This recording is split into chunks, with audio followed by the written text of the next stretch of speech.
Alrighty. Recording this again because I fucked up the audio settings last time. It was bad. So, what I want to talk about, I'll go into uh, Arms vs. Fury. Looking forward to this season as we're going into the actual season coming up on Tuesday. My thoughts on Warriors' viability in the race to world first, and I want to kind of talk about my plans for the upcoming season and spitball some shit after that. So let's get to the stuff you guys are interested in first. Arms vs. Fury. Uh, Basic TLDR is pick which one you want to play and play it. You're going to be fine for 99% of the player base. You're going to be able to do whatever you want in most content. Unless you're doing super high keys, then I think Fury is probably going to have a little bit of an edge there. But who knows? Maybe I could be wrong, right? But to go into a bit more detail, you may have, if you've been looking up guides and that kind of thing, noticed that Fury wants versatility mastery, which is kind of weird, right? Normally, or excuse me, normally Fury wants haste mastery, and I think I have a guess as to why it swapped over to versatility mastery to haste mastery. Um, so from haste mastery to versatility mastery, sorry. And that's pretty much because of our damage windows, right? With this current tier set and how we're playing, most of the time our damage windows are just all the time. We have damage all the time. We have recklessness up a lot. We're ravaging a bunch. We have the 30% strength of Ravager from Hurricane, which is a big damage bonus, right? So we're just doing damage all the time. I feel almost like a BM hunter to a degree, where you're kind of just throughput. You're not going to be doing crazy bursts. You're not going to be doing low of lows. You're just going to be doing dam all the time, which is good, but it doesn't provide us very many niches, right? So why I think we're moving over to mastery versatility is because they're basically just damage, right? More damage, more damage. And because of that, we're moving over from anger management, which just gives us more recklessness, more ravagers. When we pop recklessness, we get more avatar, right? So all of this throughput over time is swapping for burst. We're removing these, we're removing this, we're going over here, and we're being far more bursty with our damage windows. In single target, we're also probably going to be running spear like this because we have big crits in these burst windows, because reckless abandon doubles the damage of your next bloodthirst, on top of having a bonus 100% chance to crit and bonus damage with our tier set, right? So I think we're just going to be way more burstier. And because when you are a bursty class, you want to do as much burst damage as you can in your burst window, you're going to build the stats that give you the most damage for us, i.e. mastery because it's damage, and versatility because it's damage. I don't think haste or mastery are bad stats. Like, you can pretty much have whatever most of the time and you'll do just fine. But in terms of min-maxing your single target damage, because we're going into this more burstier type of spec, is why we're going to be most likely is why versatility mastery are our best stats. The other thing to note is because of this, and because we'll be running unbridled ferocity as well, there will be a little bit more RNG in terms of how much damage you're doing with the spec, just because, hey, if you had a bunch of decent unbridled ferocity procs and just had a lot more recklessness, you might just do more damage, right? Just because of this proc. I'm not really a fan of it, but it just is what it is, right? It's the best spec for us. It's what we're going to run. It just is what it is. But the problem that I kind of have with us being versatility mastery focused is that it actually hurts our ability to swap to arms easy. Previously in this tier set, we like versatility mastery or haste mastery, right? Got a lot of haste, got a lot of mastery. We're doing fine. I mean, I could take the same gear I have now, swap Sophic for wafting devotion, and just play arms and be doing pretty well comparatively, right? I'm not going to be losing a ton because arms really likes haste, and I'll lose some because I don't have crit, and arms has a crit modifier through its impale talent for 10% more damage. But I think we'll be. But the problem is, because our Fury does not want as much haste anymore, your ability in mid progression rating to swap between arms and fury is going to be a lot less.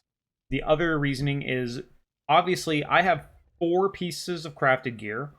This could be a 5th piece of crafted gear. This could be a 6th piece of crafted gear, right? I could have 6 pieces of crafted gear that instantly I can swap to whatever stats I want to this current tier because of how good crafted gear is.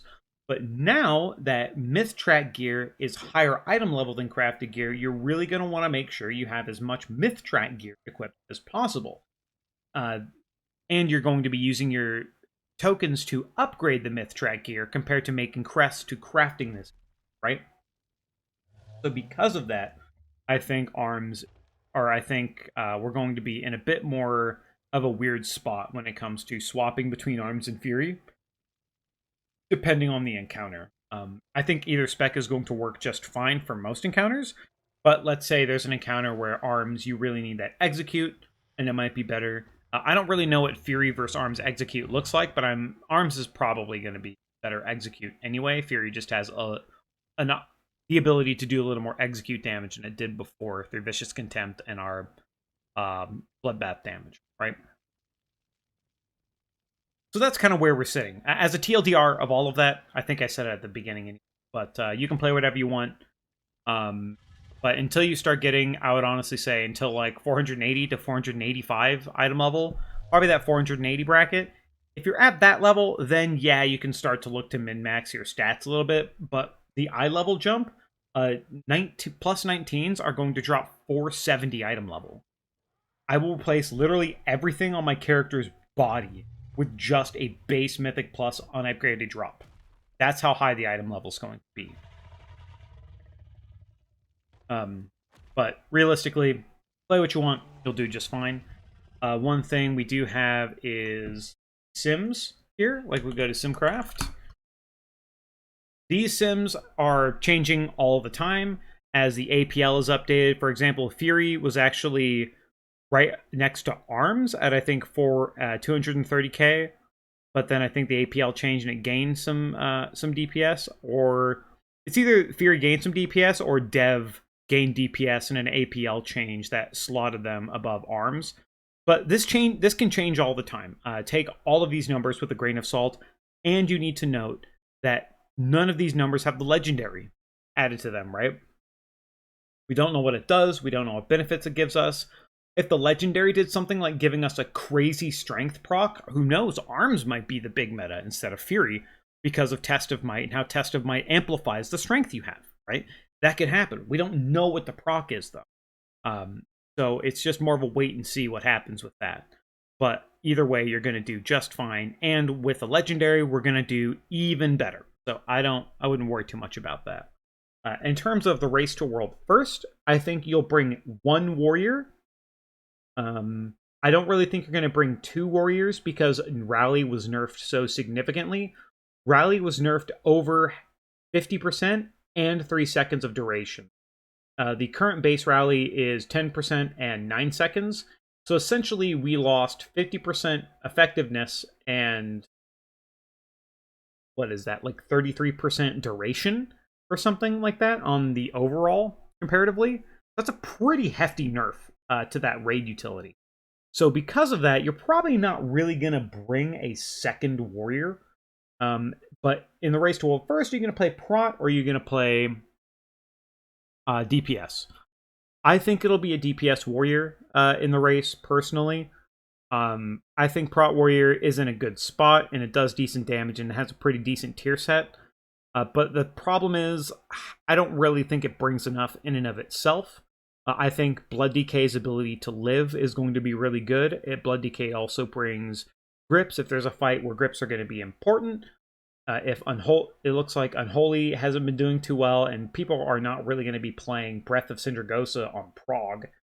So I think the DK you're going to be seeing is probably going to be Blood in the raid. And then the second tank, I'm assuming, is probably going to be Prot Paladin. As you can see, Prot Paladin is doing a pretty good amount of damage, but not even counting the damage, Prot Paladin has one of the 2 raid buffs that is required by a Paladin, and it brings Spell Bop, which there are mechanics like the Black Hole from Sarkareth that you can Spell Bop and completely ignore, and not have to either sacrifice somebody or have a cheat death ready to use it, right? So I think Prop Paladin and its utility is going to probably be one of the better raid tanks. I don't know how good Prop Paladin's going to be in Mythic Plus because Consecration kind of blows ass to play with. But I think it's probably going to be most likely Prop Pally Blood Knight or Blood Decay. With how good Mistweaver is currently, I feel like you're probably going to be bringing Mistweaver as a healer. Windwalker is so fucking down bad. It is crazy how bad this class is. All right. Windwalker's pretty down bad. They need to rework. But I think that Mistweaver is probably going to be doing pretty good. And you could also bring a monk for that debuff slot as well. So I could bring the debuff slot, bring all the raid buffs, that kind of thing. So it's probably going to be between Prop Pally, Blood Decay, and Monk for what you bring. And it depends on what your healers were playing and if they think or want to play Mistweaver, whether or not you're going to really have a Mistweaver in raid, right? So that's the Race World First stuff. That's the Arms vs. Fury stuff. My plans, personally, I have farmed to level 10, picking seeds. I'm a farmer. I've got the fucking... Where is it? It doesn't show, but I got the 100 seeds. Blossom Bringer. I mean, a lot of people are going to be Blossom Bringer, right? I've been farming them seeds. So I got level 10 on an alt. I cashed out everything with Darkmoon Fair because by Wednesday, which is our raid day, with the amount of renown I'm going to be able to get through the weekly reset, I'll be able to get 18 for the Augment Rune, which is going to be a massive, it's not even going to be a necessity, but a lot of the power we're getting that it's reusable, like we're going to get the Helm enchant on week 5, we're going to get a legendary later on, now we have the Augment Rune for every pull. It's going to be pretty good. Pretty good. So getting that Augment Rune is pretty big for me. There's a couple things I'm personally going to be focused on in terms of Mythic Plus. In Mythic Plus, I'm just going to be focusing on item level and trinkets. Trinkets. Because the raid trinkets, as we saw with last year, are going to be very hard to get and are very, very good. The raid trinkets I'm going to focus on is Cataclysmic Signet Brand and Augury of the Primal Flame. But before I talk about the Mythic Plus trinkets, I want to get in on... I do want to tell people that the Wing LFR is open week 1.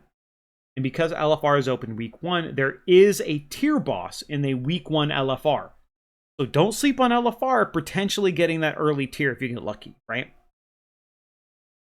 Don't sleep on it. Might be really good. So that's just a PSA for that. But in terms of the dungeon trinkets I'm going to focus on, it's going to be Razan's Gleaming Eye, Might of the Ocean, and then Mirror or Accelerating Sandglass. The reason why I think I'll probably have at least one of these, of Mirror or Accelerating Sandglass, is the weapons and the trinkets inside Dawn of the Infinite are absolutely insane. They're just so good. There are so many weapons. There's a Warglaive, a Agi Spear, a Dagger, and a ranged Agi gun that all have Time Strike on them. And there will also be, I think I don't remember if I said Dagger, but Time Strike just is bonus extra damage. So people are going to be farming those Time Strike weapons. They're going to be really, really damn good. People are going to be farming my tanks are going to be farming Galakron's Fall, which is part 1 of the Mega Dungeon, because they're really going to be looking at that Cheat Death Trinket. Also, by the way, if you can get a Cheat Death Trinket just to have on you, being able to potentially cheese a raid mechanic with a Cheat Death Trinket is a possibility. So, hey man, if you can get one and you just have it with everything else, I'd pick one up. Cheat Death is good. Cheat Death is really good. So this is going to be from Galakron's Fall, and this one's from Murazon's Rise. You'll probably be doing both iterations for the various trinkets that you're getting. There is the two-handed weapon, strength weapon from Murazon's Rise, the Gorehowl Axe that has Demon Bane on it, but there are no demon bosses in the raid, so I wouldn't worry too much about focus farming that thing in particular. There may be some demons in Mythic Plus, so maybe if you're able to get it and use it as like an offhand, and it might be a boon in Mythic Plus situations, maybe. But realistically, I don't really think you should be focused on farming weapons or armor. I would highly focus on these trinkets. And this one from a Tldr is really good. And that's just kind of my plan. I'm going to be focusing on these 4 trinkets. The gear I get is the gear I get along the way. Hopefully I get some weapons. Hopefully I get all the gear I need. I wouldn't really worry too much about your stats early on. The primary stat you're going to be getting from all of these gear upgrades is going to be so significant that it's not going to matter. Just get those upgrades, get them on there, do the big damn, right? And then try and get the trinkets you want. Coiled Serpent Idol is kind of a weird trinket, but it's primarily a single target trinket. The moment you introduce any additional targets, you see it's dropped significantly, and if we go to 5 targets, it's way, way down here compared to everything else. So because of that, I wouldn't put too much stock in this trinket personally. They might buff it, they might not, I don't know, but those are what I'm going for, and that's kind of my plan. I'll be streaming a bunch of Mythic Plus on Tuesday, is my plan. So that all the real content of the video is done. I just kind of want to spitball a little bit. And that spitballing is basically, if you... I hate self-promoting. I don't like... I don't know why I dislike self-promoting. It just feels weird. I don't like it. So I'll just do it quickly, right? My stream is always in the description. If you want to watch me do Mythic Plus, and you can ask me questions there, we can talk and shit. There it is. But other than that, if there are things you do want me to talk about, or some things for me to look into, let me know. Mainly because I have, obviously I'm me, right? And when I'm me, I only have my focus, my interest, what I have my eyes on, right? In terms of producing content for not just people like me, but for other people too, I don't really know exactly what everyone's interested in. I'll be probably producing some form of Mythic Plus content because that is repeatable things that I'll be doing, right? But if there are things that you guys are personally interested in, let me know, and I'll read through the comments and I'll see what I might be able to make more videos and kind of talk upon, because there might be something that I'm not thinking of that you guys do that might be valuable to everybody, right? So I don't think discredit is the right word, but I don't want to potentially be too close-minded about that. But that's basically it for me. I don't really have too much to talk about. I'm going to keep completing all of my world quests. I'm doing all of my PvP world quests. As far as, I guess I just kind of talk about what I'm next week on the reset. I'll bring up my calculator. Next week on the reset, we should have a 1,000 token from the PvP world quest. We should have a 1,000 token from the Super Bloom. There is, in the Emerald Dream, the weekly quests. That's kind of like over... If this is where the hut is, it's kind of like over here. There's a quest where you can make... I think they're called Shipment of Goods, if you want to look it up in Wowhead and find where the quest is exactly. Sorry.